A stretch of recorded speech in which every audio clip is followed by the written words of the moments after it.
મુસાફરી હંમેશા પડી એ તમારી જે શક્તિ હોય એટલા પ્રમાણમાં તમારે ધ્યાન પ્રમાણે સમય પ્રમાણે ગાવું આવવું બધું કરવું છે.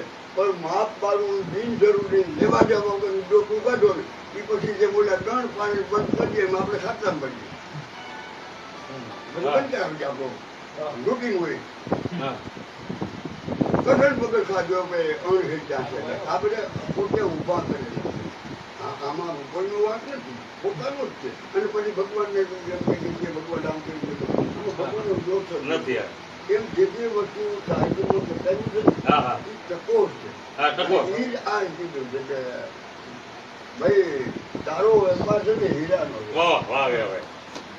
તારે સ્થાન જોઈજો. સ્થાન ભ્રષ્ટન કેમ શોભશે કે સાધન કા નખા એ મનુષ્ય છે ને આ ચોથી વાત એ આવે છે સ્થાન ઉપર કે એ એના સ્થાનમાં છે ને તારે એમની મજા આપે.